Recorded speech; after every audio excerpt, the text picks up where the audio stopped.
বিসমিল্লাহ আলহামদুলিল্লাহ ওয়াসসালাতু ওয়াসসালামু আলা রাসূলিল্লাহ। রাসূল সাল্লাল্লাহু আলাইহি ওয়াসাল্লাম বলেছেন, মান কানাতিদ দুনিয়া হাম্মাহু ফাররাকা আল্লাহু আলাইহি আমরাহু ওয়া জাআলা ফাকরাহু বাইনা আইনাইহি ওয়া লাম ইয়াতিহি মিনাদ দুনিয়া ইল্লা মা কুতিবা লাহু ওয়া মান কানাতিল আখিরাতু নিয়্যাতুহু জামা আল্লাহু লাহু আমরাহু ওয়া জাআলা গিনাহু ফি কলবিহি ওয়া আতাতহু দুনিয়া ওয়া হিয়া রাগিমা। রাসূল সাল্লাল্লাহু আলাইহি ওয়াসাল্লাম বলছেন যে যার মেইন প্রায়োরিটি হচ্ছে দুনিয়া, আল্লাহ সুবহানাহু ওয়া তাআলা তার সব বিষয়গুলোকে স্ক্যাটার্ড করে দিবে। কি বলে বাংলা শব্দটা কি? ছড়িয়ে ছিটিয়ে। হ্যাঁ, ছড়িয়ে ছিটিয়ে দিবে। ঠিক আছে। ওয়া জাআলা ফাকরাহু বাইনা আইনাইহি, এবং সে চোখের মাঝখানে তার ফাকর মানে দরিদ্রতা, মানে সে ওইটাই দেখবে। সে দেখবে যে সে তার টাকা পয়সা নাই, তার সবসময় সে তার চোখের সামনে সেটাই দেখবে। ওয়ালাম ইয়াতিহি মিনাদ দুনিয়া ইল্লা মা কুতিবা লাহু, এবং দুনিয়ায় সে শুধু অতটুকুই পাবে যতটুকু তার জন্য লেখা হয়েছিল। মানে সে এত কিছু করার পরেও সে দিনরাত শুধু চিন্তা করতেছে দুনিয়া নিয়ে, এরপরেও সে শুধু দেখতেছে তার সামনে শুধু দারিদ্রতা দেখতেছে, এবং টাকা পয়সা এত চিন্তা করার পরেও টাকা পয়সা আর বেশি পাচ্ছে না, যতটুকু আল্লাহ তাআলা রিজকে লিখে রাখছিল অতটুকুই পাচ্ছে। ওয়ামান কানাতিল আখিরাতু নিয়াতুহু ওয়ামান কানাতিল আখিরাতু নিয়াতাহু, এবং যা নিয়ত করেছে যে সে আখিরাত, মানে শুধু আখিরাতকে নিয়ে চিন্তা করে, শুধু না, মানে যে মেইন প্রায়োরিটি দেয় আখিরাতকে। জামা আল্লাহু লাহু আমরাহু, তার বিষয়গুলো সব আল্লাহ সুবহানাহু ওয়া তাআলা গুছাই দেয় তার জন্য। ওয়া জাআলা গিনাহু ফি কলবিহি, এবং তার মনের মধ্যে তাকে এটা দেয়, রিচনেস, মানে তার মনের মধ্যে স্যাটিসফ্যাকশনটা দেয়। ও আতাতহু দুনিয়া ওয়া হিয়া রাগিমা, এবং দুনিয়া চাইতে না চাইতে দুনিয়া তার পিছনে আসে। তো এখানে যেটা বলা হচ্ছে, এটা আরেকটা হাদিসে রাসূল সাল্লাল্লাহু আলাইহি ওয়াসাল্লাম আরো আরেকভাবে বলেছেন। এখানে যেটা বলা হচ্ছে সেটা হচ্ছে যে আমরা প্রায়োরিটি কাকে দিব, দুনিয়াকে প্রায়োরিটি দিব নাকি আখিরাতকে প্রায়োরিটি দিব। এবং রাসূল সাল্লাল্লাহু আলাইহি ওয়াসাল্লাম বলছেন যে তুমি দুনিয়াকে প্রায়োরিটি দিলেও, তুমি দিন রাত যেটা নিয়ে চিন্তা করলেও যে টাকা পয়সা আমার এখনো কমে, কিন্তু তারপরেও শুধু তোমার রিস্কে যতটুকু টাকা লেখা ছিল অতটুকু তোমার কাছে আসবে, এর থেকে বেশি আসবে না। ঠিক আছে। এটা আরেকটা হাদিসে রাসূল এইভাবে বলেছেন যে তোমরা কোনো সময় রিজক আসতে দেরি হওয়ার কারণে কোনো সময় গুনার পথে যাবা না। কারণ যে আমি মিনিংটা বলতেছি, রিজক যতটুক লেখা আছে সেটা না পেয়ে তুমি কোনোদিন মারা যাবে না, পুরোটা তুমি পাবাই। কিন্তু আল্লাহ সুবহানাহু ওয়া তাআলার কাছে যা আছে অর্থাৎ জান্নাত, সেটা আল্লাহ সুবহানাহু ওয়া তাআলার তাআ না করে, আল্লাহ সুবহানাহু ওয়া তাআলার অনুসরণ না করে তুমি পাবা না। অর্থাৎ রিজক তোমার যেটা লেখা আছে ওইটাই আসতে হয়তো একটু আল্লাহ তাআলা মানে একটু এখন আসতে পারে, দেরিতে আসতে পারে, কিন্তু রিজক আল্লাহ তাআলা যেটা লিখে রাখছে তোমার জন্য ওটা তুমি পাবাই। তুমি না পেয়ে তুমি মারা যাবে না। কিন্তু তুমি সেটা তলব করার জন্য তুমি হালাল পথে চলতে পারো বা হারাম পথে চলতে পারো। ঠিক আছে। হারাম পথে চললেও সেই রিজকই পাবা, হালাল পথে চললেও সেই রিজকই পাবা। কিন্তু আল্লাহর কাছে যা আছে জান্নাত, ওটা শুধু হালাল পথে চললেই তাইলেই পাবা, না হয় পাবা না। কিন্তু রিস্ক, হ্যাঁ এটাই আর কি। এই হাদিসে সেম কথাটাই বলা হচ্ছে।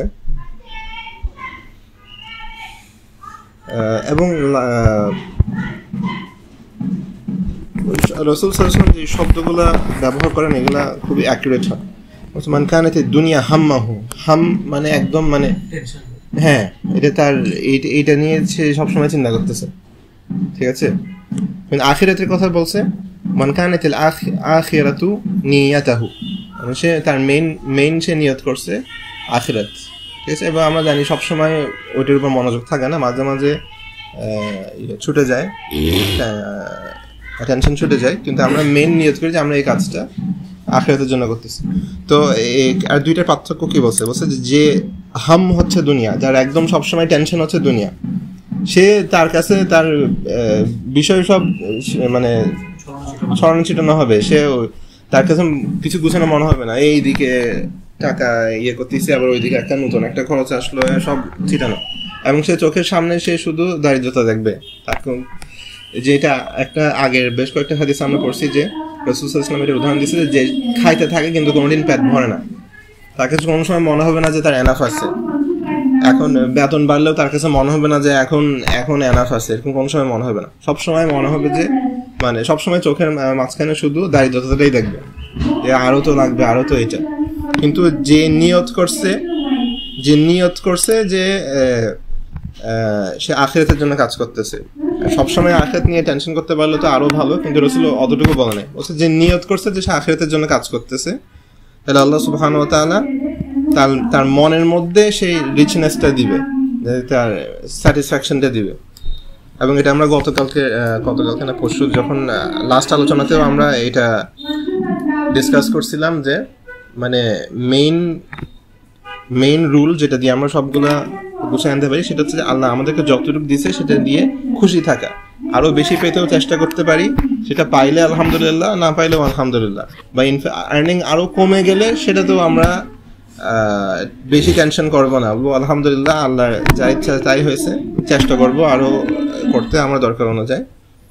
তো স্যাটিসফাইড থাকা, খুশি থাকা, এটাই আল্লাহ সুবহানাহু ওয়া তাআলা বলছেন মান কানাতিল আখিরাতু নিয়াতাহু, যে নিয়ত করতেছে আখিরাতের জন্য কাজ করতেছে, জামা আল্লাহু লাহু আমরাহু, তার বিষয়গুলো গোছানো থাকবে, কারণ সে তার প্রায়োরিটি জানে। আচ্ছা ঠিক আছে, এখানে এটা হয়েছে কিন্তু সমস্যা নাই, এটাই হয়তো আল্লাহ তাআলা প্ল্যান করছে। মানে তার লাইফটা তার মাইন্ডের মধ্যে তার লাইফে যা যা হচ্ছে এগুলো সব গোছানো থাকবে। আচ্ছা মেইন প্রায়োরিটি তো আখিরা, আচ্ছা এখানে হয়তো আল্লাহ তাআলা দেন নাই, হয়তো বা আমি পরে আখিরাতে, মানে তার কাছে মনে হবে না যে সবকিছু ছিটে যাচ্ছে, এইদিকে এইখানে একটা খরচ হ্যান্ডেল করলে ওখানে একটা বাড়ে, আল্লাহ কি হচ্ছে, এইরকম টেনশনটা তার থাকবে না।